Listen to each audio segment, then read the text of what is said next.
कहते हैं बड़े फैसले तब लिए जाते हैं जब कोई मुश्किल हो, कोई विपत्ति हो या कोई दबाव हो। सामान्य परिस्थितियों में बड़े माइलस्टोन वाले फैसले हम नहीं ले पाते हैं। 1988-89 का दौर याद कीजिए। आर्थिक स्थिति कुछ ऐसी थी कि हमें सोना गिरवी रखने तक की नौबत थी, और हम रखते भी थे, क्योंकि देश चलाने के लिए जो पैसे की ज़रूरत थी वो हमारे पास अपनी नहीं थी। कर्ज बहुत बढ़ रहा था, ब्याज दरें बहुत ऊंची थी, और देश एक ऐसे दौर से गुजर रहा था जहां पे सुधारों की बहुत मांग चलने लगी। मेरा नाम नीरज वाजपेयी है और आप देख रहे हैं आवाज़ अड्डा। 1991 आर्थिक सुधारों के लिए हिंदुस्तान के आर्थिक इतिहास में माइलस्टोन है।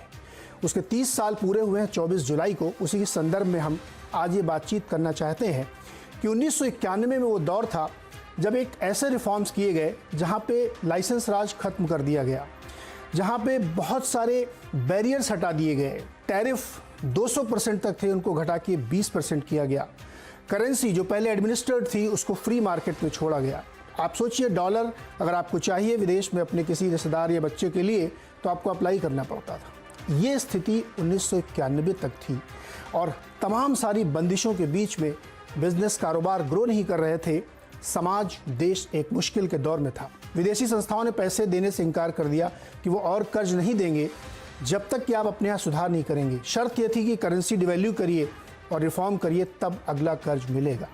उस दौर में डॉक्टर मनमोहन सिंह, जो उस समय के वित्त मंत्री थे, और नरसिम्हा राव जी प्रधानमंत्री थे, ये फैसला लिया गया कि मैसिव इकोनॉमिक रिफॉर्म्स किए जाएंगे। इसीलिए उस दौर को हम याद करना चाहते हैं कि उस दौर से लेके आज तक 30 साल हुए हैं। बहुत सारे रिफॉर्म्स हुए हैं, कभी रिलक्टेंटली हुए हैं, कभी इंटेंशनली हुए हैं, लेकिन 30 साल की इस विवेचना में हम ये जानने की कोशिश करते हैं कि क्या दोनों चीज़ें, एग्जीक्यूशन और प्लानिंग, हैंड टू हैंड गई थी, या हम बीच बीच में सामाजिक और राजनीतिक कारणों से ठंडे पड़ जाते हैं। मैं ये सवाल इसलिए कर रहा हूँ क्योंकि जब पैंडमिक आया अभी 1.5 साल पहले, तो सिर्फ 2-3 महीने में हमारी कलई खुल गई। बहुत सारे माइग्रेंट्स लेबर के पास खाने तक की स्थिति नहीं थी। तो ये दर्शाता है कि जो हमने इतना रिफॉर्म किया 30 सालों में, वो ठोस बुनियाद पे नहीं खड़ा था, या हमने जो किया उसको बहुत गहराई से नहीं किया, इसलिए मुश्किलें आईं। तो आज 30 साल पूरे होने के मौके पर जो पिछले 4-5 सालों में और बड़े रिफॉर्म्स हुए, जिसमें एक जीएसटी माइलस्टोन है, इसकी कल्पना 1991 में की गई थी, लेकिन इसको लाने में 30 साल लगे। तो ऐसा क्यों हुआ, क्या देरी थी एग्जीक्यूशन की, इन सब मुद्दों पे हम बात करेंगे।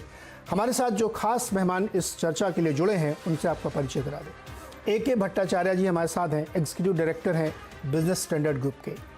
डी.के. जोशी जी हैं, चीफ इकोनॉमिस्ट एशिया क्रिसिल के हैं हमारे साथ। इसके साथ ही निरंजन हिरनदानी जी हैं, जो मैनेजिंग डायरेक्टर हैं हिरनदानी ग्रुप के। और साकेत मिश्रा जी हमारे साथ हैं, इकोनॉमिस्ट है, इन्वेस्टमेंट बैंकर हैं। आप सबका बहुत बहुत स्वागत है इस खास चर्चा में।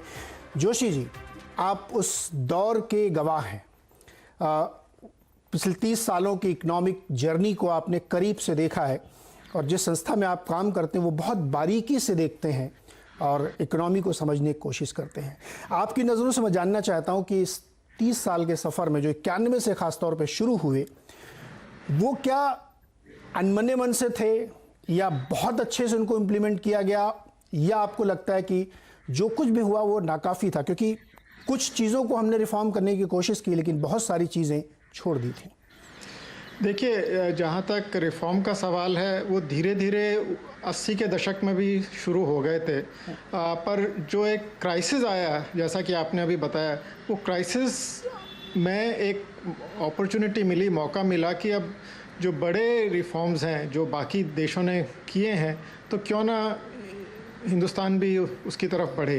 तो ये इस दौरान, जैसा आपने अभी कुछ देर पहले बताया था, कि कई तरह के मेजर्स, जिसमें इकोनॉमी को खोला गया, ज़्यादा एक्सचेंज रेट रिजीम को मार्केट से लिंक किया गया, फॉरेन इन्वेस्टमेंट्स को ओपन किया गया, फाइनेंशियल सेक्टर में भी रिफॉर्म हुए। तो ये सब बहुत ही मतलब एक तरह से ट्रांसफॉर्मेशनल थे इकोनॉमी के लिए, और इससे हमने देखा कि एफिशिएंसी भी बढ़ी सिस्टम की। जीडीपी ग्रोथ जो पहले 4% के आसपास टिकी हुई थी, वो पिछले 30 साल में 6.2% है की रफ्तार से आगे बढ़ी है। तो ये इन्वेस्टमेंट्स भी मतलब अब 30% से नीचे इन्वेस्टमेंट हो तो उसको स्लो डाउन माना जाता है, जबकि अगर आप दशक देखें मतलब 40 साल देखें इंडिपेंडेंस के बाद, उस दौरान में 17-18% ऑफ जीडीपी इन्वेस्टमेंट रहा करती थी। सेविंग्स रेट भी बढ़ा। तो बेसिकली आई थिंक मेरा कहने का मतलब ये है इकॉनमी को खोलने के कारण एक तरह से एफिशिएंसी को बहुत ज़्यादा बूस्ट मिला। और अभी तो इसका जो इम्पैक्ट है वो हमें पर कैपिटा इनकम में, कंज्यूमर्स को जब ज़्यादा चॉइस है सामान खरीदने में, तो कई चीज़ों में ये दिखाई दे रहा है। पर इसका रिफॉर्म्स से के साथ ये भी एक मुद्दा जुड़ा हुआ है कि जब रिफॉर्म होता है तो वो एफिशिएंसी को बढ़ाता है, इक्विटी को ज़रूरी नहीं है कि बढ़ाता है। तो इस दौरान जो इनइक्वालिटी है, जैसे आपने बताया कि पैंडेमिक के टाइम पे हमें दिखाई देने लगा, उसका वो परतें खुलती गई, तो वो पर कैपिटा इनकम तो बढ़ गया, पावर्टी भी घटी, पर जो गैप है रिच और पुअर में, इनइक्वालिटी जैसे बोलते हैं, वो बहुत ज़्यादा तेज़ी से बढ़ा। और दूसरा जो मैं कहूँगा कि जो रिफॉर्म प्रोसेस का जो लाभ जिसमें नहीं मिला है वो जॉब क्रिएशन में है। आप ज़्यादातर 40 से ज़्यादा % लोग कृषि क्षेत्र से अभी भी जुड़े हुए हैं, जबकि कृषि क्षेत्र का जो शेयर है जीडीपी में वो अब 15% के आसपास रह गया। तो मोटे तौर पे मैं ये कहूँगा कि रिफॉर्म्स उस समय एक आवश्यक था, और जो आसान, जो लो हैंगिंग फ्रूट जिसे बोलते हैं, वो कर लिया गया।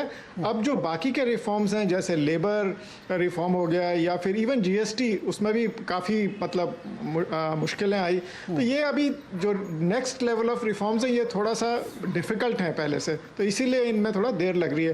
पर रिफॉर्म को आप एक इवेंट मत मानिए, इसको प्रोसेस मानिए कि ये 1991 में शुरू हुआ था, और जो इकोनॉमी में असर दिखाई दिया वो उसके बाद भी कई और छोटे छोटे रिफॉर्म्स हुए हैं जिनकी वजह से हालत सुधरी है एक तरह से, पर इनइक्वालिटी को एड्रेस नहीं कर पाए रिफॉर्म्स। राइट सर, एक बड़ा महत्वपूर्ण चीज़ आपने बीच में रखी, जब मैं सेकंड राउंड में आता हूँ तो उसको खोलूँगा। आपने कहा कि ये जो हम लोग मार्केट की लैंग्वेज में कहते हैं के शेप्ड रिकवरी या इक्विटी नहीं हो पाई, जैसे कि